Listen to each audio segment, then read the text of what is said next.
I call it the 3 stages of life. You're getting ready to go in the storm, you're in the storm, or you're coming out of the storm. And 80% of your career is in the storm. And all these parents are like, when they come home after the storm for little Johnny that maybe didn't get to play on the power play or didn't get to score a goal, they're like, oh my God, I just can't believe the coach is so tough on you and you play with shitty players. My thing is I put my kid with shitty players all the time. I make my kid work for everything he has because that's the way life is. Life isn't fair. And unfortunately, we have it backwards. And everybody's like, well, the only guarantee is that there's injury and you never know how long you're going to play in this game. And my advice to everybody is just make your kid grind it out. It's in that grind where you find out if he's going to be a hockey player. That was former NHLer Darcy Hordichuk, and you are listening to the Up My Hockey podcast with Jason Podolin. Just watch me now.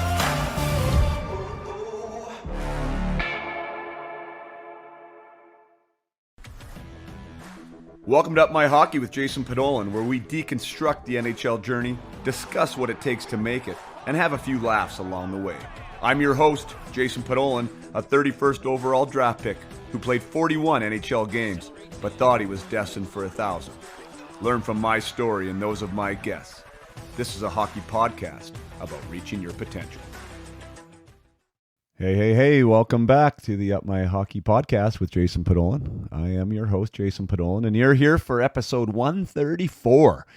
And we have Darcy Hordichuk on the program. Darcy is a good old boy from Kamsack, Saskatchewan. Born in 1980, he was a WHL draft to the Calgary Hitmen and was a 19-year-old draft pick to the Atlanta Thrashers back in 2000, 6th-rounder at 180th overall. And Darcy was a guy that liked to mix it up. He brought energy to any lineup that he was in. He would fight anyone that was put in front of him. He would protect his teammates. And he was from the era of NHL Enforcers, and that was how he earned his paycheck, and that's how he had his worth. And obviously, I mean, he was a guy that did more than fighting. He was definitely somebody that would play physical, get in on the forecheck, do those types of things to make the other team's lives uncomfortable.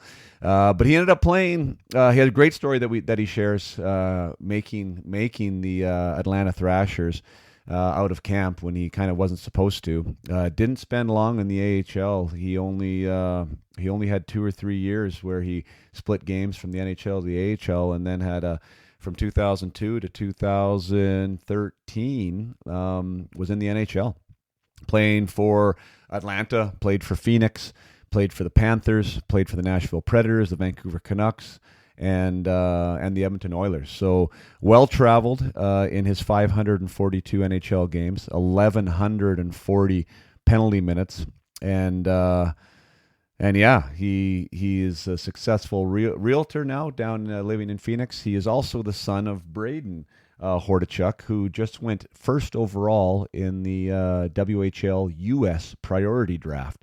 So the WHL holds a separate draft for U.S.-born players. And they hold that the day before the regular WHL priority draft, and Braden was chosen number 1 to the Regina Pats. And we talk about that because I watched Braden play. Braden is a bit of a chip off the block from Darcy.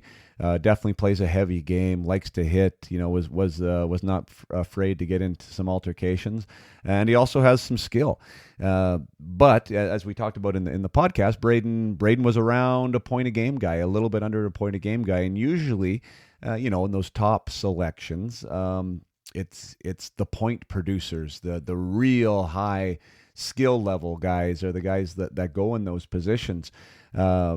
But I believe it speaks to, one, the well-roundedness of Braden and how he can impact games in a lot of different ways. But I think it also speaks to the lack of availability of that type of player in this day and age, and why the Regina Pats were keen and eager to grab Braden with that spot. Someone that will go to the dirty areas and will play in straight lines when he needs to, and will be a guy that stands up for teammates. I think that's pretty cool that he got recognized with the first overall selection, and like I said, could be a sign to other players out there that maybe these types of attributes are being placed higher value on. And I know that in our conversation, Darcy and I spoke at length about the value of being able to impact every shift. And if you're a goal scorer that doesn't have a puck in a shift, how did you impact it if that's the only thing that you do?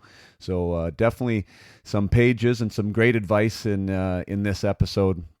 I love what Darcy had to say on a lot of levels, what it takes to be successful in anything, not just hockey. How to parent your player in a way that's going to make him successful and accountable to their own journey, and being a low drama parent, being somebody that isn't complaining and finding reasons with what's wrong all the time, and allowing your player the space to figure it out, even potentially creating hard times for your player if you see fit. Darcy mentioned that he did that a few times in a coaching position with his son to allow him to figure out the storm and to deal with adversity. I think that is the gift that the game can provide, as long as us parents allow our players to experience it. Much easier said than done, because I know we're passionate in the moment and we care, and we hate to see things not going well for our player, or see our player suffer mentally or emotionally. But that is usually where the juice is, and that's usually where these young boys become men. So without further ado, I will give you this conversation, because it was awesome. An hour with Darcy Hordichuk, like I said before, a 542 game NHLer with a son who is now pursuing the game. So the next generation has arrived. Same birth year as my oldest son, and just recently drafted the WHL. So lots of really good things to take away. So I will give you my conversation with Darcy Hordichuk. All right, here we are, Darcy Hordichuk. Welcome to the Up My Hockey podcast. Yeah, thanks for having me. No problem, man. I think that we should probably start, just because why not, is Stanley Cup playoffs, and you played for the Canucks and you played for the Oilers. You got any skin in that game or that series? Yeah, you know what? Deep down, I'm kind of cheering for the winner, but you know what? I was kind of originally pulling for the Oilers, but I also played in Vancouver and have a lot of ties there. So at the end of that, I'll be cheering for whoever wins that series, and then that'll be my team. Is that a good political answer? No, I love it. Yeah, I love it. Do you have any anyone there in any capacity from when you were there? Yeah, Nugent. Yeah, Nugent Hopkins is still there, so we still keep in touch. And my kid got a chance to kind of skate with him this last summer, so he was so awesome to him and kind of gave him some pointers. And so I remember Nuge as obviously a young kid coming up, and now all of a sudden he's the veteran giving all these young kids the advice. So that's great to see. But right. It's the circle of life. Yeah, man, hockey's great for that. Yeah, they're a special team, hey. Or I think they are, at least. We'll see if they can get it done. But I really believe they got the pieces there this year to make a big, deep run. Well, what a ballsy move throwing the backup and then hasn't played a lot, Picard. And for him to pull that off with that much pressure, that's not easy to do. I know that obviously Edmonton played probably better defensively than they ever have. And, throwing the third string in seems to be working for both the Canucks now and the Oilers, which is pretty impressive. I know, man. That's such a weird wrinkle in that series that you got Sheloff's in there and now Picard, and both doing amazingly well. There's a lot of talk about the play time in the last couple of games with Draisaitl, McDavid, and oh my God, and Hyman. And anyways, what's your thoughts on that? Like being a third, fourth line guy in your career, and knowing that there is value in that role, especially in the playoffs. Do you think that they should be given some of their other guys a few more minutes? Well, I think to go far in the series, obviously you don't want to wear those guys out, but they seem like they're workhorses, and they're basically having the discussion with the coaching staff to say, hey, we can handle this much time. We can't. My analogy is when I talked to Barry Trotz when I was having my career year, and I just said, hey, Barry, I'm getting, 6, 7, 8 minutes a game. I feel like I can get a little bit more ice time, And he goes, well, it's funny that you said that, because Paul Correa said the same thing, and so did Matt Sundin. So one guy's going to get the ice time, Darcy, and it's probably not going to be you. So as much as you feel bad for those, fourth line players or the third line players, do they deserve the ice time? Of course. But are people going to get fired? Is, guys going to get shifted around in the offseason like Toronto if they don't win? Yes. So you only have one kick at the can right now, and the pressure's on for them to win. And, maybe it's one of those things where you're up by 2-3 goals in a game. Those guys get to play a lot more. But yeah, talk about earning their money. You definitely see Draisaitl and McDavid. And, to say that they're not producing and they're not playing well and they don't deserve the ice time is one thing, but they have been. So you got to give them props and got to give them the opportunity to. Yeah, I could just imagine as being like the guy behind the bench, because I think, like, for me philosophically, like, hockey is such an amazing sport because of the idea that you do need everybody. I think, and then you have the two best players in the world on your bench, and you look down, like, how can you not really put them out? So like, there's that aspect, especially when it's a close game, close series. You feel like you're almost an idiot not to. So like, to stick to your guns, at least for me, if I was behind that bench and be like, like, I need to get these guys on the ice. I might get the better version of McDavid and Draisaitl, and I'm going to have these guys more involved. Like, it's such a fine line there, and I can totally understand why they end up playing 29 minutes. But I do think it is in the best interest of the group and the team in the long run to try and get some other guys out there a little bit more. 100%. And you know what? It's funny to see. And if you watch in between warmups, you see Perry has 1 foot on the ice, like he wants to go out there, and then all of a sudden Draisaitl and McDavid are going out there. So here's a guy that basically wants the Stanley Cup championships. Here's a guy that knows he can play in those minutes, and he's not getting the chance. Which it's got to be tough for a guy like that, to accept this new role. And even Evander Kane, right, who's a big part of it, he's not getting as much ice time. So there's a lot of different guys not getting the ice time, which, in the end, everybody has an ego and everybody has family coming to the games and everybody. But, all of a sudden, if they, pull off that victory like they did yesterday, whatever they're doing is working. So you can't go against it. With just want your take too. I know that the 2024 NHL is different than when you were probably last playing. But the cross check to McDavid, Sosi gets the game. Is that going to see any type of, you think, retribution in this series, or is that something that maybe waits till next year, or is that something that just sort of goes away completely? I think just in this game of hockey, that just kind of goes away. Obviously, there's going to be a couple guys chirping and trying to bump them, but it's one of these series where you try to do something about it. You're in the penalty box, and all of a sudden now, it's a power play goal. So, I obviously don't think that, they meant for that to happen. You could see the big Russian kind of cross checking from behind. I think he meant to hit him in the chest. But that's more reason for Edmonton to go and get somebody that can step in those situations for next year or this year. Yeah, I like McDavid's response to it too. Actually, I got a lot of respect for him. Like, some people think that he's like complaining and whining. I don't think he is at all. Like, for how much he's out there and for how much he takes. Like, I just think he goes about his business. He understands it's hockey, and off he goes. But yeah, those guys get a lot of attention. It's pretty fun to watch. But let's shift gears. Let's shift gears to you, a native of Kamsack, Saskatchewan, one of the good old boys. There's been a lot said about the actual per capita induction from players from Saskatchewan into the NHL. It's pretty wild. Talk about your upbringing, maybe just a little bit, and how, what hockey was, how that served to be a part of your life growing up. Yeah, I grew up in a small town called Kamsack. 1,500 people. But I think, like, the mind is such a powerful thing, right? And I was fortunate enough to have a coach by the name of Jim Wright, and his son was Tyler Wright, who was drafted first round to the Edmonton Oilers, and basically seen his path and followed him playing for the Broncos. And his younger brother played on my team, so we'd always practice together and kind of got to go and travel on some of the road trips and see Tyler play. And, you don't realize how tough it is to get in the NHL until you're actually on that path. And, like we talked about our kids going in the Bantam draft, it's just a number, right? Me and you both, all of a sudden you look where we got drafted, and it wasn't within the first top 8 rounds. So you realize how much effort's put into it, but it all starts with a belief system. And mine was training with Tyler Wright at the age of, 16 years old, where he'd come back and we'd all train together at, this school gym, because his dad was a gym teacher.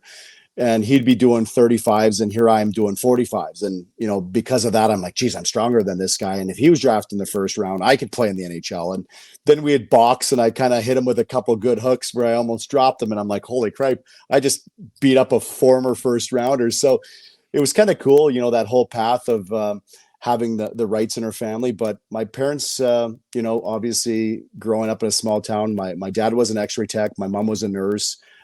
Grew up with a sister that was 4 years older than me.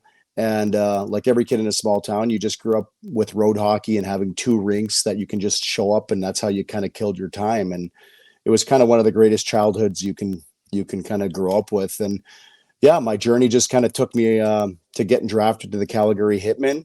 And then I wanted to be a police officer. That was kind of what you did in a small town. That was your outlet to maybe go into the big city.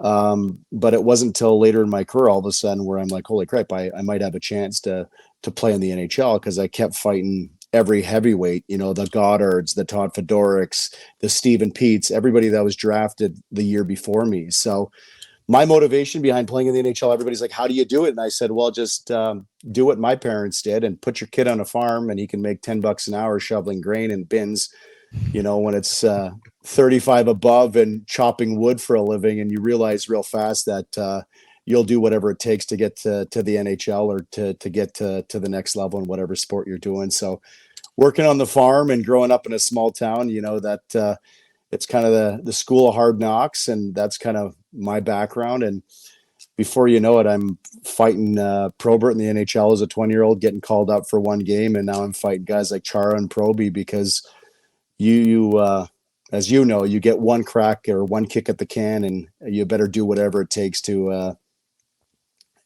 make an impact. And Right. that's what I tell my kid every day he's on the ice. I said, listen, if you're not scoring goals, you're like a stock. You better block shots. You better hit everything that moves. You got to get noticed, because, the people, the scouts, there's a million other kids out there. And if you think you're going to get by just as a one-dimensional player, there's 200,000 kids that aren't even going to school nowadays that are going to these academies and working just as hard. So kudos to, our boys. They got drafted this year, and it's going to be a fun journey, but it's only the beginning, and they're going to get a taste of what hard work's all about. So, it. I mentioned you. It's crazy you mentioned some of those names. Like Tyler Wright lives in the same town as me, and was a guest on the pod, and was a great guest. He was recently let go by Edmonton, but was their head of amateur scouting there for a long time, and had a really great perspective on what they look for and what he looks for in players. And then you mentioned Eric Goddard, who was my next door neighbor here up at Predator Ridge, and one of the toughest men around. And it's a small world, the hockey world, and it's that's one of the things I love about it. The idea, though, you mentioning the belief, which I think is such a key component, is like that idea that it can happen. And you had it right in front of you in Kamsax, a town of 1,500, that a kid was, in the first round of the NHL, that was, going to play and did play in the NHL. And then all around you, scattered throughout that province, there are examples of, players going. What can you expand on that a little bit more? Like how much that actually means? It is one of the things that I talk about with the players that I work with, like the belief system. Like your belief system has to tell you that it's possible, that you're willing to do the work for it to happen, and I think without that, I think a lot of guys get left behind, and they maybe don't even know that belief system is potentially what held them back. Well, and that's the thing people don't realize, but the mind's a powerful thing. If you think you can, you can't. If you think you can't, you can't. And, everybody after my career, like, I wonder what Darcy's going to do. You know what I mean? This guy's just a hockey guy. He's a fighter. You know what I mean? In my last 3 years, I probably made more than I did in my NHL career, because my mindset is whatever people tell me I can't do, whatever circle I need to get into, I'm going to get into it. It's a challenge for me. It's a game. You know what I mean? And that's the way I live my life, is just, and sometimes it drives my wife nuts. She's like, you know what, why don't you just wait in line like everybody else? Or why don't you just be normal? And I'm like, but I'm not normal. And I don't care. It's not about money. It's not about thinking you're better than anybody else. It's just that it's the way I'm wired. I want to challenge myself, and, so for all these parents out there that are putting their kids in these tournaments and are trying to live through their kids, my advice is make it hard on them. Right from day one, when my kid and I was coaching, I sat him on the bench as much as I can because the rest of his career, he gets to sit on the bench. That's just the way it is. You're going to have, I call it the 3 stages of life. You're getting ready to go in the storm, you're in the storm, or you're coming out of the storm. And 80% of your career is in the storm. And all these parents are like, when they come home after the storm for little Johnny that maybe didn't get to play on the power play or didn't get to score a goal, they're like, oh my God, I just can't believe the coach is so tough on you and you play with shitty players. My thing is I put my kid with shitty players all the time. I make my kid work for everything he has because that's the way life is. Life isn't fair. And unfortunately, we have it backwards. And everybody's like, well, the only guarantee is that there's injury and you never know how long you're going to play in this game. And my advice to everybody is just make your kid grind it out. It's in that grind where you find out if he's going to be a hockey player. Yeah, I love all that. It is too easy. It's one of the things that I don't really like about the academy environment too, which is a little bit of a segue, is that everything's tailored for them, right? And my kid obviously played at rink last year, so man, I have him in there. I think thankfully he's coming in from an environment where he knows the work required and what he has to do. But when everything is just kind of handed, right? And here's what's next, and here's what's next, and here's what's next. I think it takes the ownership and the accountability out of the player to be a player, because it's like, what do I do when somebody's not telling me what to do? And I think as you and I both know, I think that's where the magic really happens is what are they prepared to do when no one's watching. 100%. That's exactly what the journey's about. Like my kid, I've made him start a company at 15 years old. I'm like, you want me to pay for $300 sticks all the time? Like, dude, like you want to take 20-minute showers? Here's the reality of it. Not everybody makes the NHL. Not everybody makes college. Not everybody does this. So start figuring out, how to work and what to do. And, I'm proud of my kid. He started a company called Window Wizards and he washes windows in the neighborhood. And now he's making $450 a pop. And now I can't get him to go, ref hockey games no more because he's like, Dad, I only make $30 in 2 hours. But he's starting to get the business sense. So, it's not just hockey in the Hordichuk household. It's kind of like, hey, listen, if you don't work hard in hockey, this is what you get to look forward to. You get to wash windows in Arizona when it's 110 outside. So you got to create this kind of false, not reality. It's not really false. It's just the way it is. That's life. Yeah, no, for sure. That belief system. I have some of my clients read an article from. Oh my God, I'm going to blank on his name now. Nathan Gerby. So Nathan Gerby wrote an article in the Players Tribune, and for those of you, everyone out there who doesn't know, he was 5'4", played in the NHL, shortest position player to ever play in the NHL. And one of the comments that he makes in it, it's just kind of in passing, it says that his belief was that his size would not dictate his future, right? As a smaller player. Like, can you imagine being 5'4" and actually playing in the NHL, right? Like everyone in the world would have told him that he's not big enough, that he's not tall enough, right? But he and his belief system told him that wasn't going to be a reason that would stop him. And then so he did the immense amount of work required, and was courageous enough and all these other things to allow himself to get to the greatest league in the world. And I just think that's such a awesome example of that, right? Because if he had this big of an inkling that, it wouldn't work out for him, then why would he do the things that he did, right? He had to have the pretense that it didn't matter and he could overcome it. Exactly. And I think one thing that helped me out in my career was called affirmations. And I don't know much about, mental toughness or this, but I will tell you that after, watching videos and reading books on Tony Robbins and just how positive and how the mind works and how powerful it is, I started to get into positive affirmations. And before I'd fall asleep when I was 14 years old, I would just kind of fall asleep to my voice speaking, saying, hey, listen, Hordy, you're one of the toughest guys on the ice. You'll fight anybody, anywhere, anytime.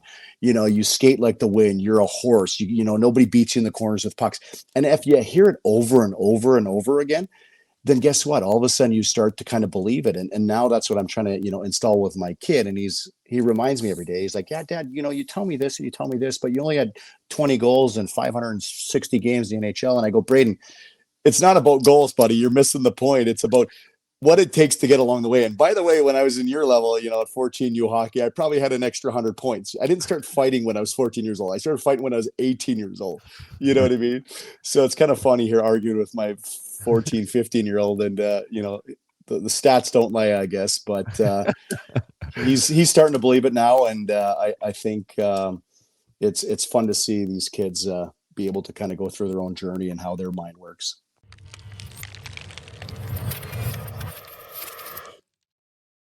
Let's take a short break from the interview with Darcy Hordichuk to say thank you to all the Up My Hockey people out there in whatever capacity you are involved with Up My Hockey. Of course, if you're listening to this right now, you are a listener of the podcast, which is amazing.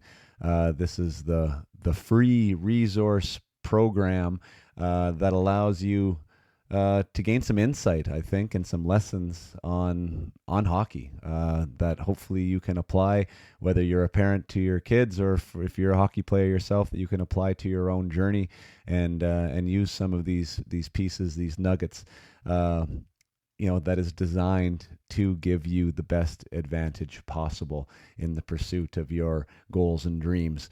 But Up My Hockey is also a lot more than that. I mean, it is mindset training, as you know from the website.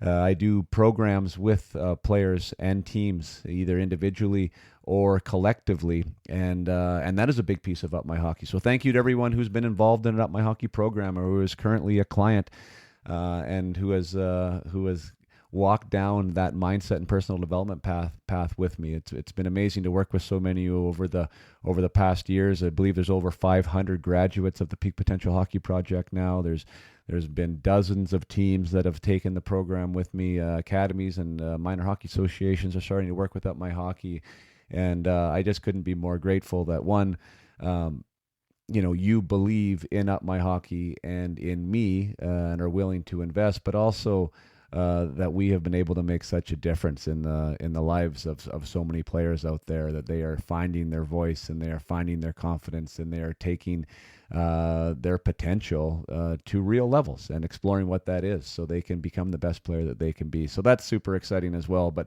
there's also a lot of stuff that goes on the ground here locally in the Vernon area where there's people that are supporting the Up My Hockey program. So we just finished my spring season with my 2011 AAA group. We had a fantastic year. It was really a representation of the best kids from the North Okanagan. That means like Lake Country all the way up to Revelstoke. Tried out for the team, and we put together this team that ended up winning 3 championships in 3 attempts, and we just had a great time together. The kids came together really well, and for all of those people who either tried out for the team, who made the team, and wanted to be involved, I say thank you. I say thank you to my assistant coaches this year, Garth Gartner, a local Vernon hockey product, along with Tyler Queering, who was on the bench with me, another local product here that played junior and pro hockey, that we just had a great time and were able to give back to the kids. And Up My Hockey has kind of become this thing, that people want to be around, and I really, really appreciate those that do. I think that we are attracting some amazing people to whatever program you might be involved in, whether it's my skating sessions or my summer programs or the spring programs or the mindset programs or the podcast. It just fills me up, and I want to take a second to say thanks, because I think if as the leader, I guess, of this company, I'll call myself as the captain. You try and have a line and a philosophy and an integrity about what it is you want to do and how you want to do it. And I think the more I can stay true to that, the more honest I am and authentic I am with the message, the more people with like-minded philosophies come and participate. And I hear sometimes people complaining about, the drama that's involved in hockey or with a team or with this or with that. Like, I can honestly say, like, Up My Hockey is so dramaless. And I'm super thankful for that. I just think that, the people that are here for the right reasons. I know that I'm here for the right reasons. And I know with honesty and transparency, there's nothing that can't be overcome, and good things happen. So thank you to the sponsors as well. There's some local sponsors that are involved. Nick Roughton with Century 21 Realty now has been a great supporter of Up My Hockey and the UMH 68 in particular, my invitational event here in BC. Iron Ghost Construction is a major sponsor of the UMH 68 and has also supported my local team here as well. FH&P Lawyers, a local lawyer company or group of lawyers, supported my Compete, the 2011 spring program. Nature's Fair, a local grocer, wants to get behind UMH 68, and there's others that I'm sure that I'm forgetting about. Brown Social House here locally called me and wanted to be involved. So there's so many opportunities to connect, to network, that people want to get behind youth sports and youth hockey in general and the Up My Hockey brand. And again, I'm just so thankful for all of you in whatever capacity you participate with Up My Hockey, that you're willing to now recognize my voice or come say hi at arenas and say thanks for the podcast or the DMs or the reviews. Or even just, like I said, the participation and willing to invest your money in an Up My Hockey program is a huge, is a decision that you make. And I know there's other decisions out there. So thank you for trusting Up My Hockey and looking to it, whether it be for your on the ground skill development, your spring programs, your summer programs, or advice with the mindset and otherwise. So thanks again. I will get us back to the conversation with Darcy Hordichuk.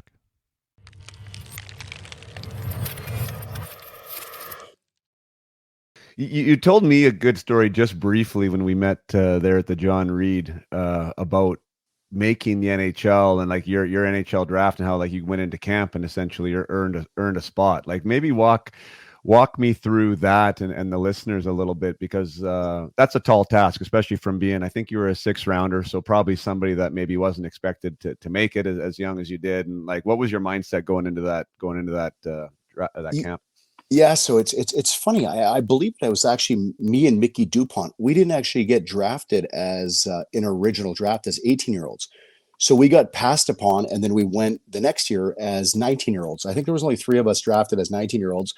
And I went, I think, 8th round, 188th overall. And I think it was because of a guy named Brad McCrimmon, who was my coach, and basically called Atlanta and said, hey, listen, just take this kid. You know, he's got the heart of a lion. He'll fight anybody. He'll do what it takes. And as they call it, you know, he's a good locker room guy. But so basically I knew that coming to camp, when you see whatever it was on my jersey, 65, where they had me ranked. So, again, in camp, you probably have 4 or 5 days to make a statement. So I just kind of wanted to see who their toughest guys were. And Danny Lambert was their tough guy at the time. And, as a young guy coming to camp, you don't want to disrespect these guys. So as Danny Lambert in between periods walked into the bathroom, I followed him in there and kind of stood next to him in the urinal. And as we're both pissing, I said, hey, Mr. Lambert, do you mind if we, fight? And he looks at me, he goes, hey, I appreciate you asking. He goes, yeah, let's go. I'll set it up. So when we go back on the ice, they would quickly shuffle me around because Danny, gave me the opportunity to fight him in camp. And after that, there was no looking back. And I basically got a, chance to make the team after that and get called up knowing that I can hang in there with their heavyweight or their tough guy at the time. So it was pretty cool that he did that for me. Yeah, I mean, and that's awesome that you recognize that too, because he doesn't necessarily have to do that in that scenario, right? He's been in the NHL. He knows that he's going to be on that team, and yet he's given a young guy an opportunity to potentially beat him up. That's the way it seems like. That's the code amongst your ilk back in that day, correct? Zero benefit. He had zero benefit for fighting me. The only thing that could go wrong is exactly what did go wrong, was fighting me doing well, and now getting myself to, a chance to kind of show the coaching staff, holy crap, this guy can hang in there with these guys. He's not just, this or this. So it's I feel like he helped make my career, and I owe a lot of respect to Danny Lambert. You mentioned locker room guy and kind of put your hands up for air quotes. That's one thing that I think it's talked about a little bit, but I don't think that the players like maybe your son or my son like fully understand like the impact that has in making a team, or even sticking around for a team, or having more opportunities. Because I think that is like one of the biggest gifts you can bring to a locker room, and being a guy that makes people better around them, being a positive influence, being levity in the room, whatever, an example is really, really important, I think. And if I was picking a team, that would be something that if there's any type of midline decision of like A or B player, and it's close, and the one guy I think is going to be like a better uplifter, better making people better example for the organization, like instantly, like I think I would be taking that player, because I also think he's going to get better faster. Can you speak to that a little bit? Like what value you place on that? 100%. That's what it's all about. At the end of the day, it's about having a guy in your locker room that isn't selfish, having a guy in the locker room. I heard this story from one of our scouts, and he said, I didn't expect to be staying at, a hotel where the whole team was staying at. But, when you're in those situations, you just kind of see the 12 guys having, breakfast in the morning. And he goes, all the guys took off. Some guys put their plates away when they're done eating. And he goes, but there's one guy after that ended up cleaning up after all the guys. And he goes, I found out who that guy was. And when nobody was around and nobody was looking, those are the guys that I want. I want to see how those guys, are as people. And he goes, I ended up drafting that guy in the late rounds. And so it's just interesting. Everybody's always watching. Everybody's always listening. My kid obviously went in this bantam draft, but it's fun to hear after the fact how many calls in our little circle of the Shane Doans that got called and saying, hey, what's this guy's character? What's his parents like?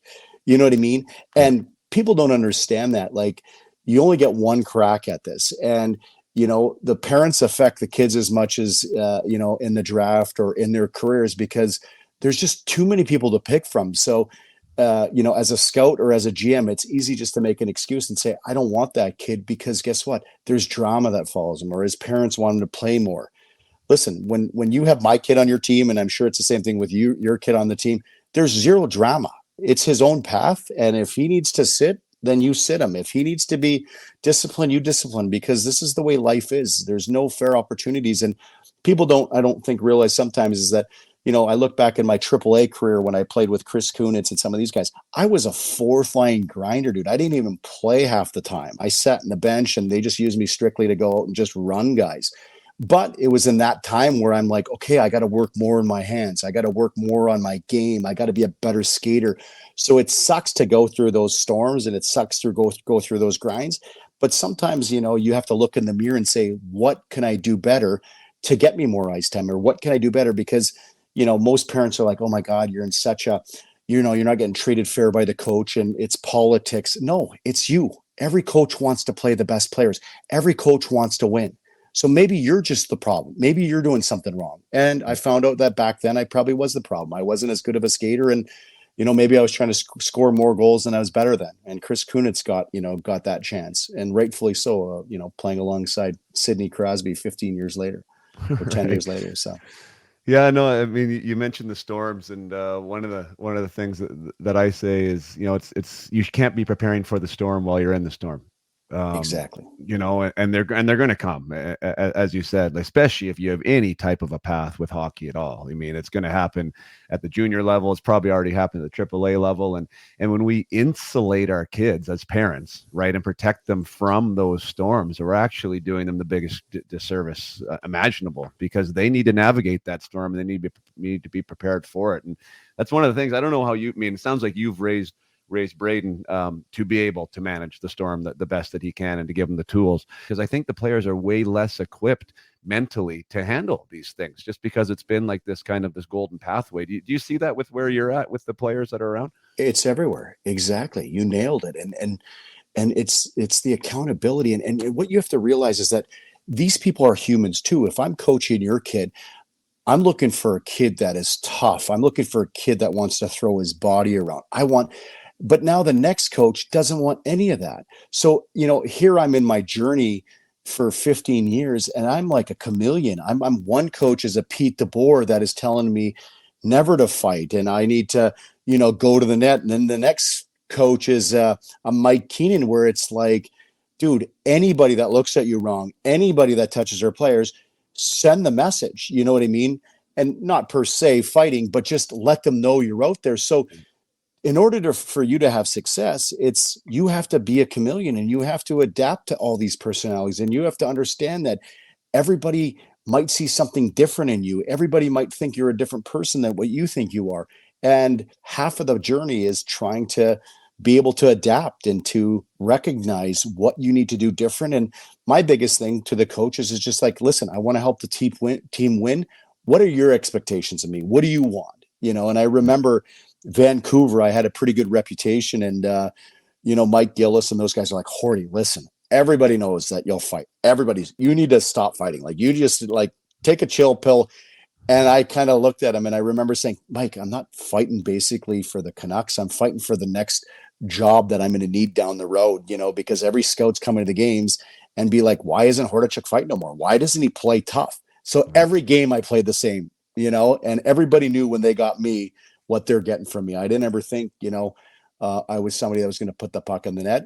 And Brad May gave me this analogy. He goes, Darcy, if you put a grasshopper in a jar and it jumps 100 times and you take the lid off it, the grasshopper will still only jump to where that lid was. And we kind of get labeled in our careers, as a fighter, or you kind of get labeled and that's all they want you because that's your piece of the puzzle. But that's kind of where I'm like trying to teach these, new kids is that, listen, if you can kill penalties, if you can, be on the power play, take it serious, not just in practice, but in games, and just work on all this stuff, because you don't want to be that grasshopper where, even though you're better than you are, you get labeled as this person and that's all that you can do. So, while you're young, here's your chance to learn and not be a grasshopper. I love it. Yeah. You mentioned the ability to impact games, and I think that's such a great message for the younger, well, actually for anyone. I mean, pros listening to this, sometimes we get caught up in the idea of the label, as you say, right? Like, I'm a goal scorer, I need to score goals. Well, I mean, even Austin Matthews didn't score in a hell of a lot of games this year. You mean, like, he's got to be able to impact games other ways, and I think that message translates really well to the youth guys, because as good as some of these players are, I mean, your son included, going first overall in the U.S. Priority draft, a lot of these guys, if they do get to be paid to play hockey, are going to have to change their game or understand who they are at some point. I mean, there's only so many first line right wings in the NHL, for instance, right? So yeah, how do you impact a hockey game? How when you are on the ice do you get noticed? It's the thing I talk about all the time, and like, compete level is one of those things. I mean, having good sticks, your second, third efforts, like, there's so many ways that you can that you can get attention without having that second assist or potentially, what I mean, having to score a goal. Not every shift are you going to be able to score a goal. Not every shift are you going to be able to impact the game. You might not even touch the puck that shift, right? But I do think that there is ways that players can get noticed on the daily or more often than somebody else, just by the way they approach the game. Yeah, no, if parents can listen to one thing, this is my advice to them. It's funny, after talking to the Regina Pats, we didn't really know anybody in the organization. We didn't know he was going to go to Regina. We thought he might go to, a couple other teams that were right after that. But they said one thing that kind of stuck out, and they said, listen, all these kids want to be on the half wall. Everybody wants to score the goals in the half wall, but there's only so many guys that could play on the half wall. We need guys that can go in front of the net and just do damage, like muck it up, go in the corners and, fight for the puck. We want some grinders. We want some guys that want to get dirty. And I think, as parents, we're kind of getting a little soft on our kids, and we're getting all caught up in how many points. If this was about points, then Braden should have probably been, maybe the 10th overall or the 20th overall, because there's a lot of kids that had an extra 70 points.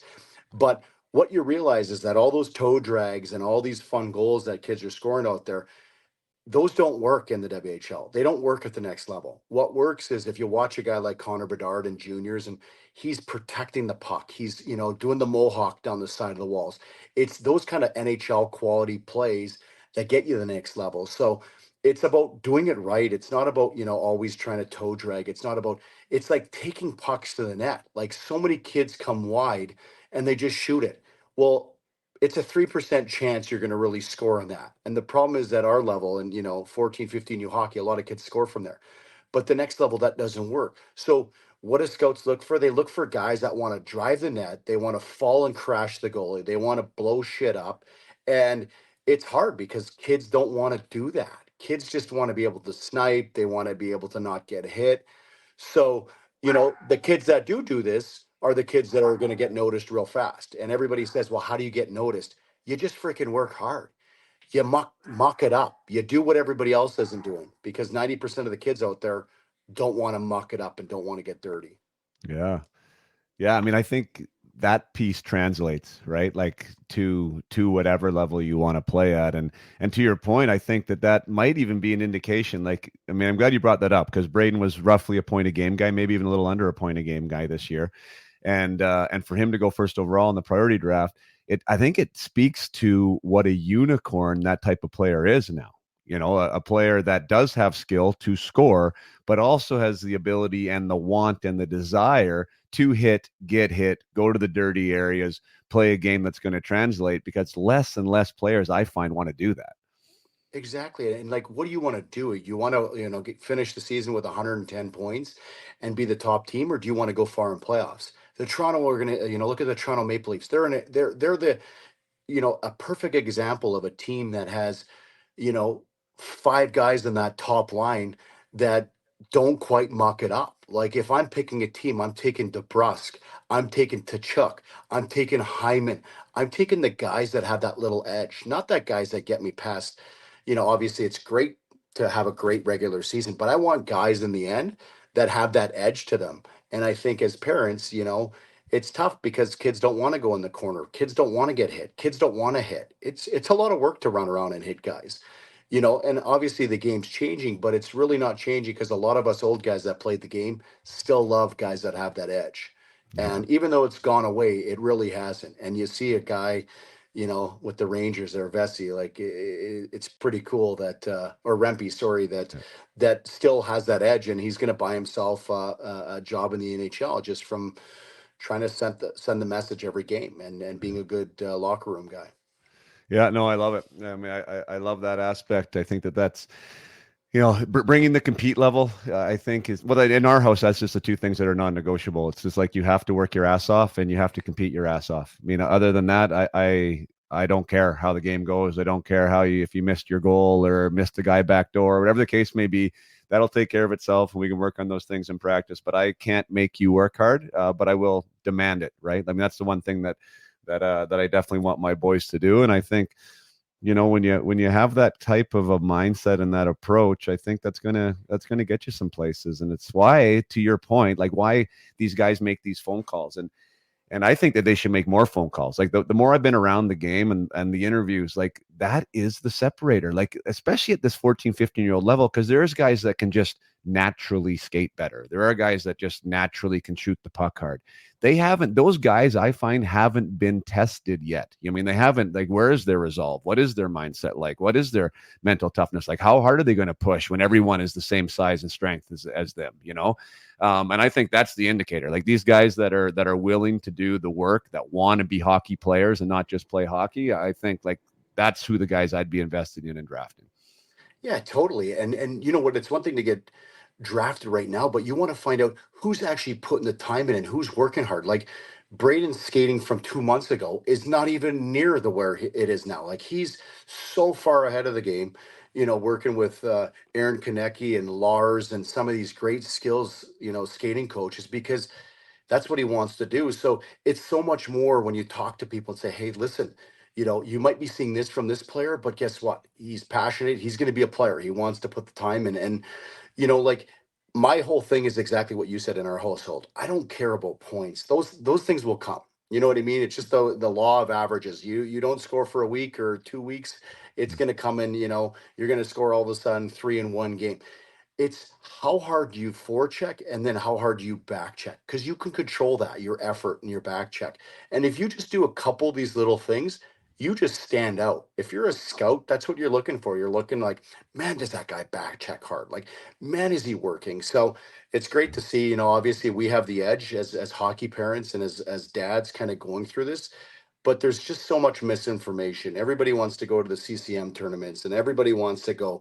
Just work with a skating coach instead of traveling and spending that $3,000 4,000. If your kid is serious about it, work with a stick handling coach, work with a skating coach, because those are things that will get you further in the end than to say, hey, my kid's one of the top 68 players in the country. It doesn't matter. Next year he'll be one of the bottom 68 if you don't put the time in with his skating and skills. So Yeah, no, I couldn't agree more.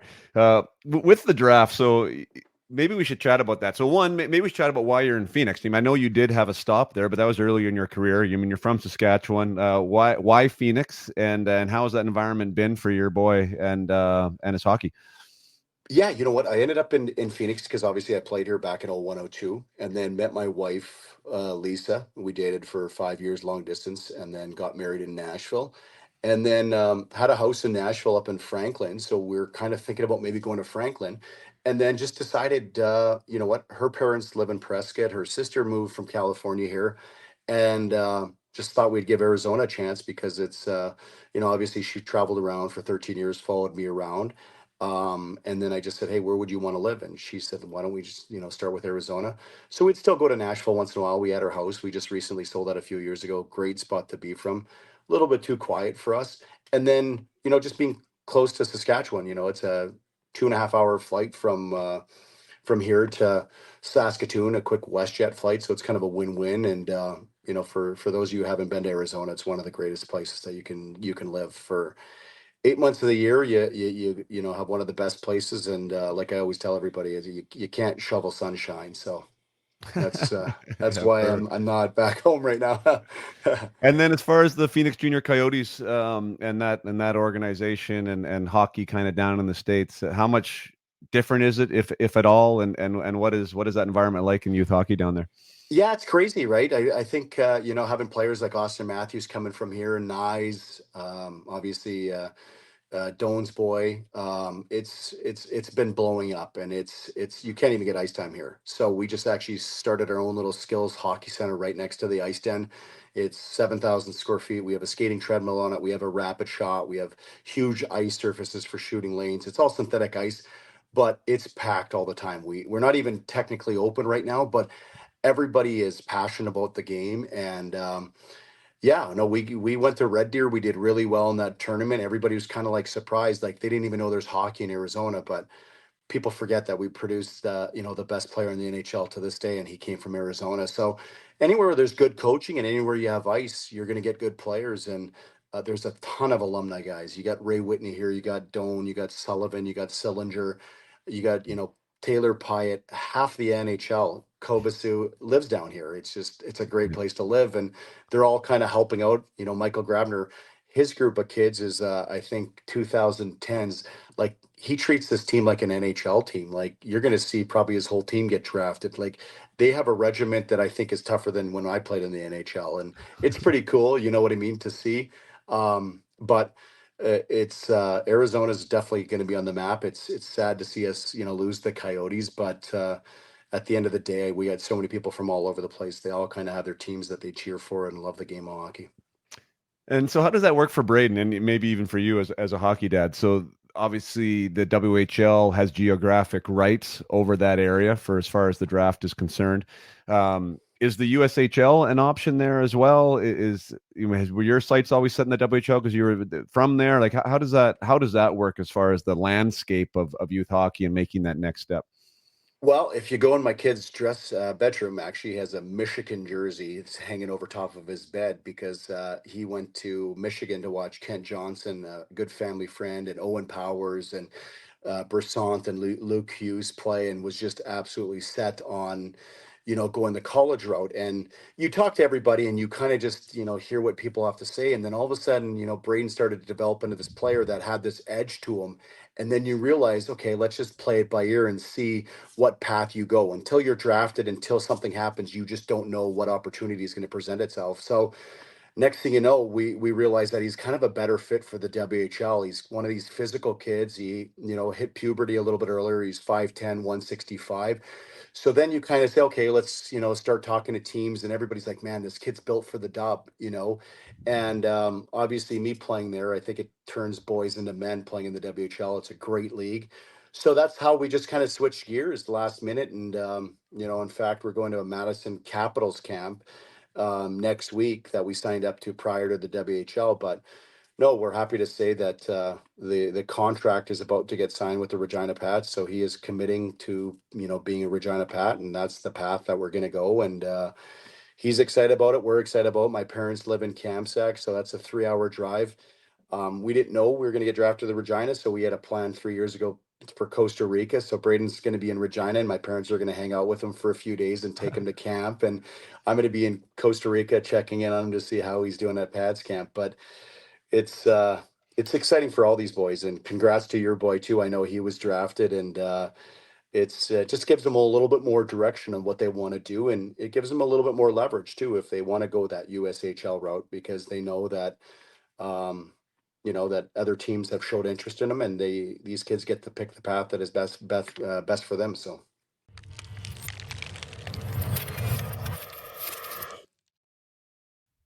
Just going to take one more short break here to remind you of the mindset programs that are available to athletes and programs, associations, academies out there. This is a tailor-made, done-for-you, plug-and-play mindset and personal development option. This is the biggest game changer. As you've heard in this podcast specifically, how Darcy Hordichuk speaks about the personal development side of the sport and what the sport can teach if we allow it to teach our athletes. Now, we can do this by chance and hope it happens, or we can actually take a structured, tailored, created specifically for the age group intended to help your player be the best person and athlete that they can be. How to handle adversity, how to gain confidence, how to thrive in adversity and even look forward to it, how to be a better teammate, and how to lift others up around you. These concepts can be taught. I have taught them. I have seen breakthroughs. When delivered to an individual, it can have a massive amount of impact. When delivered to a team, it can rise all boats. It's fantastic what type of a culture builder this is. And talk about eliminating problems. Think about the problems that happen within a team or an organization. Generally, the problems happen around some form of perceived adversity. When the player stops seeing this adversity as something that they need to avoid and something that is unfair, and they see the adversity as something that they should overcome and that they relish, the drama seems to go away in a hurry. People are always pushing. They're always trying to get better. They're always trying to find ways through and around, finding solutions to things instead of problems within things. So not only does this help your players as an individual, help them get better, help them understand themselves, the ability of self-awareness, the ability for them to find and chase their goals and dreams, to align their thoughts, words, and actions. But as a team, as a culture setting, this is a huge differentiator. Your practices become more intense. Deliberate practice becomes something, a concept that people understand. Competitiveness is now thrived upon and something that is looked forward to. People push each other. There's so many benefits from having your player either do this individually or for a program or association to adopt this type of training for their teams. It takes immense amount of pressure off the coach. It allows them to focus on the hockey-specific stuff and the practice creation and all the other things that have to happen to make a season run smoothly. Yet you are investing in the people of your program, specifically the people. Helps them be better hockey players, but it's also creating better people. So if this is something that you would like to adopt in your association, if you're a decision maker somewhere, or maybe has the ear of a decision maker and you want to suggest that Up My Hockey is something that is looked at, by all means, upmyhockey.com is where you can get a hold of me. That is the direction that I want Up My Hockey to go, is to be a service, a personal development service tool, a mindset tool, high performance tool for competitive players within organizations. So as the player grows with the program, they grow through the Up My Hockey programming. I believe this is helping you. It's a very competitive market out there now, and the more you can offer players and parents, and if mindset development and training from an NHL player is something that somebody will sign up with your program to do, and it will increase their player experience while they are inside the program, this is something that I believe should be invested in. It's also right along with my philosophy that I think hockey players should be the best people and contributors of the community going. If you're somebody that played competitive hockey, I think that should be a standard, that this is a person, man or woman, that you want to be involved in your business in some capacity, or you want to be friends with, because you know that what they've been taught and what they stand for are principles that are aligned with what you want, and that's really one of the things that I find really, really important, is that the athletes I work with become great men and great women. So that's it for the for the mindset training. Again, if you want to reach out, www.upmyhockey.com. Jason at upmyhockey.com is to reach me directly. And yeah, I look forward to the conversations. Now back to the conversation with Darcy Hordichuk.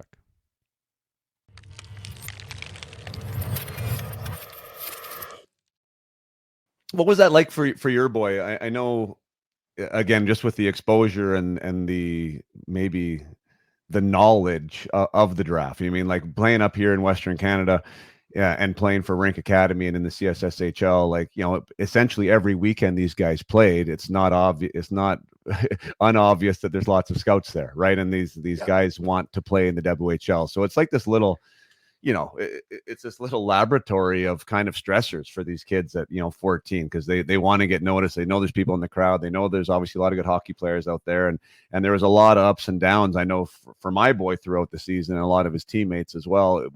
Was there that level of scrutiny or exposure, or acknowledgement that that he was under a microscope all the time? None. Zero.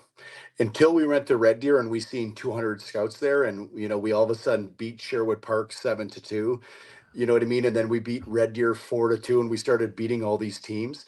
I mean, I didn't realize how big it is. I actually pulled my kid halfway through the tournament because we had a 90th anniversary, or 50th anniversary, for both my in-laws and their grandparents, and we could only play 3 games in Red Deer, and then we had to miss the last 2 games. And everybody's like, "Where the hell did Hordichuk's kid go?"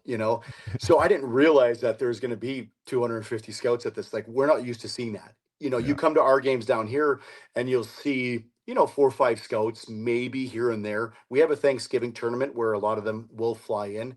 But to see what's going on in Canada, the John Reed tournament, and then the Red Deer, I was just like, I didn't even know there's that many scouts existed, which is kind of cool. You know what I mean? And it put Yeah. a lot of our kids, on the radar, and that's how 3 of them actually got drafted. But I think we're doing the same amount of work, if not more, than some of the Canadian kids, because our kids are on the ice 5 times a week, and then after that, we have the skating coaches and the skills coaches and kids training. So it's a pretty dedicated group of kids, and every weekend to play the best tournaments. We are traveling. We're traveling to, play the Ducks, to play the Kings, to play in Chicago. I mean, 12 times a month, 12 times a year, we're traveling to Minnesota. We're traveling to these big markets that have the best teams to play against.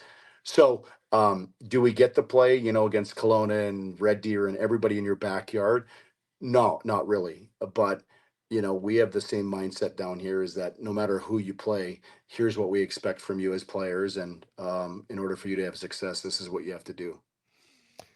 Is there the one thing, I mean, geez, not that we can complain up here about the expense of the sport too. It seems to me like down in the States, it's even a bigger thing, because more or less because of the travel. Like you said, like you can't necessarily play locally because all the local kids are probably on that one team, so then you have to leave your local market all the time.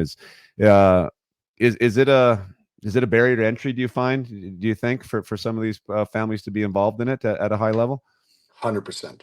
Yeah, it's an expensive sport. I mean, and I don't look at it so much as these road trips as hockey. To me, it's just, I get to hang out with my son, I get to hang out with the team, and this is what's going to hopefully in the long run keep him out of trouble. You know what I Yeah. mean? And whether he makes it to the next level, it's these road trips that we get to go hang out for 4 or 5 days together, go in the car. And half these kids now are so taught to focus on the game. Like, we're in Minnesota, I'm like, "Boys, we're going to Mall of America," and they're like, "Dad, we play at 7 o'clock." I'm like, "It's 2 o'clock. We're gonna go have some fun." You know what I mean? And I think I'm the biggest kid out there. I'm like, "Boys, relax. I play in the NHL. I know what it takes." These kids are trying to get their nap in. They've got these boots, the compression boots, and I'm like, "Listen, I've never done the compression boots once in my life. Like, let's enjoy these road trips. We came this far." So Yeah. yeah, I mean, every one of these trips is a couple grand, and then you got your $10,000 to play hockey in Arizona, and then you got the travel, and you got it's a quick 25 to $30,000 a year commitment, and a lot of people, I don't know how half these parents afford it, but somehow they do, and it's unfortunate, but that's why we've kind of started a skill center, so that it doesn't matter, how much money you have. It's kind of a way to kind of get into the sport and test it and feel it and see what if you like it. And I mean, you look around the league, it's not just guys in AAA getting drafted. There's kids all over playing AA. If you're a workhorse and you're a hard worker, And half these kids that haven't even got drafted are gonna make it. So it's just, what are you doing in your off time? And if you like something and you're passionate about it, doesn't matter what you do in life, you're gonna have success. I love it. Yeah, what's your advice to players? I mean, and I guess that was maybe like the last half of the conversation with the draft. Your boy went first overall, mine went 98th, into the first round, or 89th or something. Um, Lots of players didn't get drafted, and there's lots of really good players that didn't get drafted, and there's only so many spots in the WHL. Let's say, what's your message to anyone, whether they went first round or they didn't get drafted, in regards to the draft? It's all smoke and mirrors. Nobody can tell me, at 15 years old, how good you're going to be. It's the start of it. It gives you direction. It gives you hope. It gives you excitement. The guys that didn't get drafted, when they go to camp, they got to work that much more harder. The kids that did get drafted, they basically just maybe get a couple extra lives. And I always think of a guy like Derek Dorsett, and I think of all these guys that couldn't even make AAA, that couldn't, you know what I mean, let alone getting drafted and having a hell of a career. There's a million Derek Dorsetts out there. So my advice is, never get complacent. And if this is something you want to do, it's going to be one of the best career paths you ever do. It's going to be the most fun you ever have. And it's not even about making it to the NHL. It's about, you get to go to Switzerland, you get to go play in Germany. Hockey just introduces you to so many circles of different people and different lifestyles and different opportunities. It's about the journey, you know. So it's yeah, it's definitely a start in the right direction. It's not the end all be all, but the cool thing is, if you're willing to get better every day and that's your mindset, no matter what happens, you're going to have success. Yeah. Yeah, I don't think it changes anything. And one thing I say to the players is, either you're proving them wrong or you're proving them right the next day. Like, It, that's, you just get back to work, you know? exactly. And Yeah. now I told Braden, I go, dude, like, here's the cool thing. Now you have a target on your back. Like, guys are going to play you harder. Guys are going to be like, look at this kid. You know what I mean? They're going to be coming after you, and you just got to prove them wrong. You got to show that the Regina Pats made the right decision. And you know, Braden is that personality. He doesn't care about any of this stuff. He doesn't care if he got drafted, if he didn't get drafted. He's on a mission right now where he loves the game. And since he got drafted, he's training even harder. And I'm like, dude, you got to pull back. You're gonna burn yourself out. Like, you gotta. And there's so many other things that we get to kind of do. Let's go golf. Let's go do Yeah. pickleball. Like, you know what I mean? I'm not one of these parents that push. I'm the opposite. I don't want this to be the only thing that he's focused on, because there's so much more in life. But it's trying to have that balance with my Yeah. wife. And I have a baseball player. I have a younger kid that's 11 years old, and we have all these battles all the time in the backyard, and who's a better hockey player, who's a better baseball player, what's a tougher sport. And so Yeah. far, my baseball players are winning. He's got two broken bones from an orbital fracture from taking a pitch off his baseball bat, and my kid still hasn't broke anything. So yeah, Braden. So on paper, it looks like baseball's a rougher sport, but we'll leave that up to the critics. Yeah. I think we're lucky. I mean, maybe that's an interesting discussion, because I have three boys. So my oldest is the one that just got drafted. So he's my '09. I have a 2010 and a 2012 as well, and they all play. Um, Hudson's always been a grinder. He's been. I wrote a little post the other day. In first year Adam, he barely made the Vernon Adams C team. Like, he's just been that guy. And kind of had a few discussions along the way when he was young, just telling him, it's not the fastest guy that gets the puck, it's the guy that wants it the most, buddy. Right? Like, Yep. that's who gets it. And that was like a big eye opener for him. And he's just always been that guy that wants the puck more than somebody else. And he's kind of, continually passed players. And now he was, I think, the 11th forward drafted in BC from being like the 18th best forward in Vernon, Yep. Yep.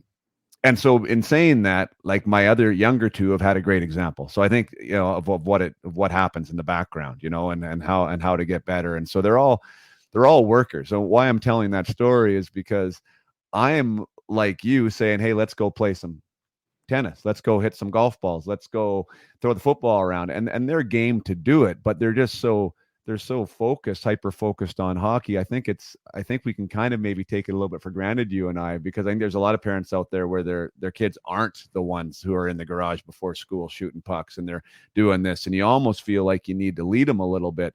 I think that's a bit of a danger zone. Like, what are your thoughts on that? Like, if the roles were a little bit reversed, you thought Braden had this potential that maybe he wasn't seeing it in himself and he wasn't putting in the work. How would you manipulate that scenario, if at all?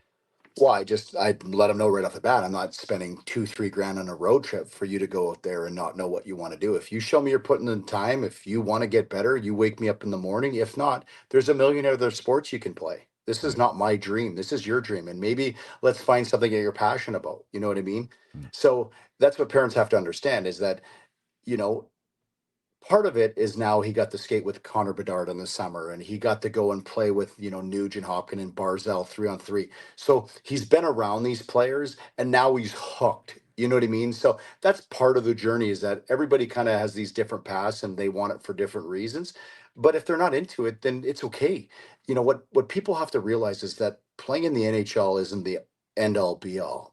In fact, it's a little bit of the opposite of what you think. You look at all the guys that have made it, and now that they're done playing, they don't know what to do. They don't know how to relate to society. It's like, imagine you get to fly in private jets, you have the best food in the world, you get to see the best things in the world, and just overnight, you get the rug yanked from underneath you. And now you have to relate to being just an average person, and it's tough. A lot of people can't come to society and feel normal when they've had this incredible journey. So it's a double-edged sword. So I don't, I think I always tell people, be careful what you wish for. It is awesome. It's the greatest journey, but it's these life lessons that we have to teach through the game. You know what I mean? It's the road trips. This is the way I look at it, is that I only get my kid for so long in my house. So on these road trips, it just brings me close to him. It's not even about hockey. It could be about baseball. It could be about soccer. It's that time in the car. What do I get to teach them? Knowing that I got to send them to the real world. What do I do? Like, my wife just timed my kid's shower this morning, and my kid was in the shower for 30 minutes. And 11 of the minutes out of the 30, basically he let the water run, and she's just like, how do we send you off to a billet? You just wasted 30 minutes of water. So you know what I mean? Like, it's these stupid little things that Yeah. maybe my parents didn't teach me, but we're trying to get him to be a young man. And it's not the point about water, it's not the point about money. But he lost his phone today, and now if he's in the shower for longer than 5 minutes, it's going to cost him, $5 a minute for after that. So it's continuing to try to mold these kids and break these kids. And this is what hockey's been able to do for our family. Baseball, my other kid plays baseball. He doesn't play hockey. So I don't want parents to get caught up in all this bull crap about Johnny being a good player. Stop living through your kids, dude. Like, as great as it was playing in the NHL, I do real estate now, and I'm doing just as good, if not better. And I don't have the stress of, am I dragging my family down to the minors? Am I taking them here? Am I having to fight this guy? It's great to make it, but it's also great to be away from the game and get to enjoy family. Yeah, I mean, those are great points. I think if we can, again, like the principles that I kind of talked about earlier, just like what are the foundational principles of why you're involved in the sport? And I think if you can really grab onto those ideas, like the ability of being selfless, ability of being a team guy, of understanding your own journey and the accountability you need to have to it, right? Like the sacrifices that need to be made, all those things. If you can take those things, I don't give a shit where any of my kids end up when it comes to hockey, but they've been given the gift of understanding of how to be the best that they can be, right? And that in an environment that is not an individual sport, right? Being the best you can be in a team sport is much different, because it's not just you that this is about, right? So I love hockey for that. I love hockey for all those reasons, and I think that the kids that really get behind those principles are the ones that do the best in the sport. I mean, surprise, surprise, right? Yep. And not having the results of the sport be the focus, right? The focus Yep. should be on the person that is involved in the sport, in my opinion. And then you just get the best of the both worlds, because whatever happens with hockey is one thing, but I know they're going to be good community members, right? They're going to be people that are productive, and hopefully, society is going to appreciate them. So I don't know, that's kind of my thoughts on the whole thing. And then we sort of use hockey for the purpose that it should be used for. You nailed it. I love that. That's a great analogy, and that's exactly what we believe in our household too. That's awesome. Well, we said we go for an hour. We're at 56 minutes, so maybe that's a wrap. I really appreciate you sharing the wisdom. There's lots of good pieces there for everyone here. Obviously, wish your boy Braden all the best, and it sounds like maybe our kids might be crossing paths again one day. We did happen to play in the John Reed there, which was fun, and I'm sure it'll happen again. So, anyways, yeah, thanks. Continued success to you and to the boy, and appreciate you being here. Hey, thank you so much for having me on. Obviously, this is all about the kids and helping parents understand the journey. And hopefully, we shared a little bit of perspective, and this will pay off, and they can implement some of this for their kids. Yeah, I love it. Thanks again, man. And yeah, best of luck on the journey.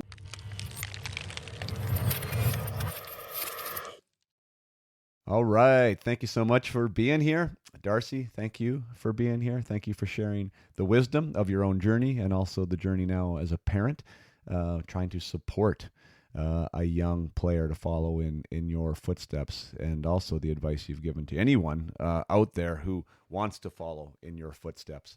I think the advice that we chatted about was invaluable. I mean, the ability to be a locker room guy, the ability to control some of the controllables like effort and your back check and your forecheck, the the ability to be able to take charge of your own journey and develop the passion around it required to keep pushing. To keep pushing. We talked a lot about the draft, or extensively about the draft in this episode, and I do think that's a big thing. And whether it's a junior draft, when you're in the States and you're waiting for the USSHL draft, or you're waiting for the NCDC draft, or you're a Canadian player that wants the WHL, OHL, or QMJHL, or you're already in junior, you're waiting for the NHL draft. Like, all these draft moments are just snapshots.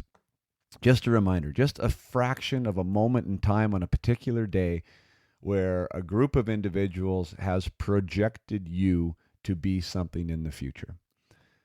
Whether that be as an 18 or 19-year-old in a junior league, or whether that means as a 24, 25-year-old pro. And guess what?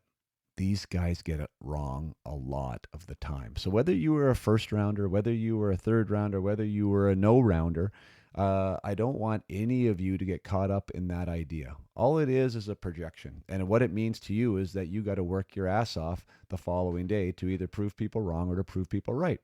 And that is the long and short of it. Either you have more people to catch, or you have more people to keep off your back.